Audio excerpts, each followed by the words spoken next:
This policeman will tell in chilling detail how he helped murder the husbands of 3 of the widows who gave evidence this week. They said they would only be able to make peace with their loss once they knew how their husbands had died and who had killed them. Let's listen to their stories. Monica Godolozi, Elizabeth Hashe and Nomali Galela are the widows of 3 leaders of the Port Elizabeth Black Civic Organization, the men known as the PEPCO 3. During the early 1980s, Kwakwahuli Godolozi, Sipho Hashe and Champion Galela became targets of the security forces, and their families suffered continuous harassment. They last saw their husbands on the 8th of May 1985, when the PEPCO 3 mysteriously disappeared. They now accept that their husbands must be dead. I never buried my husband. My wish is that since they killed him and his friends, I would like the Commission to investigate where they were killed, how they were killed, and why they were killed. We'd like to know the killers. The killers should come forward to confess that yes, we killed them. We killed them. I'm asking for assistance. I've never liked doing that. I'm a proud person. I still don't like it. Now I would even ask for assistance from my enemy. I would like the Truth Commission to assist me. I would even like the Cox evidence to be followed up, because I would like these people to reveal the whole truth. Tonight we will give the PEPCO family some answers. Colleague Jacques Poe takes up the story. Vlakplaas. Until recently, the base of the police counterinsurgency unit. For 13 years, Vlakplaas killed and assassinated anti-apartheid activists. In May 1985, an Askari, a former ANC guerrilla that was turned by the security police, received an instruction from his commander. De Kock gave instructions that we should go and help Port Elizabeth police, because there were some chaps who were making Port Elizabeth ungovernable, and those people had to be eliminated. The people who had to be killed were 3 United Democratic Front activists: Unawoli Godolozi, Sipho Hashe and Champion Galela. They led the Port Elizabeth Black Civic Organization, the so-called PEPCO 3.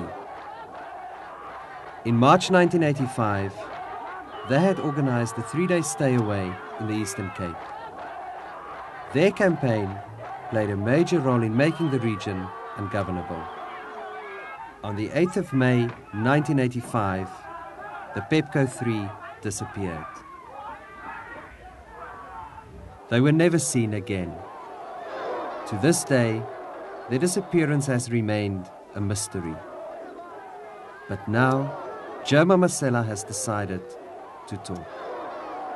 For several years during the 80s, Germa Masela was based at Vlakplaas. He says his job was to kill anti-apartheid activists. How many people have you killed as a security policeman? Well, as an individual, it's hard to say how many, but collectively we killed between 30 and 35.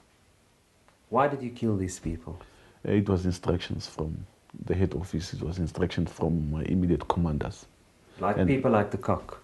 People like the Cock, and if you don't do these killings, they kill you. His commander in 1985 was Colonel Eugene de Kock. He is now on trial in the Transvaal Supreme Court on more than 100 charges, ranging from murder to fraud. The story of the disappearance of the PEPCO 3 starts on that day in May, when they received a mysterious phone call from a so-called British diplomat who had to be fetched at the H.F. Verwoerd Airport in Port Elizabeth. In 8 May, my husband came home with Mr. Hash. They were from their offices. He was carrying food so that I can prepare that for him. And he told me that they have to rush for the airport for the British consulate. A baggage handler at the airport saw the men arrested by the police and taken away. I was looking through the window. It was a big window. You could see well through it. There were the police. They were in two groups. Then I saw the police. They were wearing the camouflage uniform. They put Godolozi in the police van and his friends in another van. They also drove away in Godolozi's van. Nothing was ever heard of the three men again. Police said Norman Fezzi had lied and that the Pepco 3 had probably left the country. What happened there was we went to Port Elizabeth security police. We were briefed by the security police of Port Elizabeth to a certain extent that a certain Tozamile Porter was phoned by this Pepco 3 and they wanted some financial help from him. And this Tozamile Porter reassured them that he will contact his British contact, a certain Mr. Charlson, if I recall the name well, who will back them up with finance. And the security forces have packed their telephone and they intercepted that message. And one of the security forces, an English-speaking guy, after some few days, he phoned them back and he phoned the Pepco 3 and he pretended to be Mr. Charlson. And he told them that he was at the HF Wood Airport and he cannot go to the township. He does not know how to go there. He will get lost. And these people told him, assured him that they will come and pick him up at the airport. But I'm telling you, that was a clear operation. It was a professional operation because from Sipohashe's home, when he left his home, we knew what was going on. And when he picked up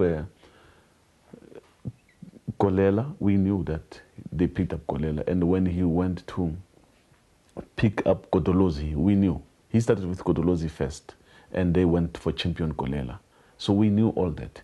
And as they were driving towards the airport, we had a running commentary about their movement. And as they drove into the entrance of the airport itself, it was as if we were watching television, the way the commentary was so good. And they were well observed. And we saw this yellow Hilux, Toyota Hilux Baki, an old model. And as he stops, two chaps climbed off, a hefty guy and a short guy, light in complexion, the short guy. The tall one was dark in complexion, with the long hair.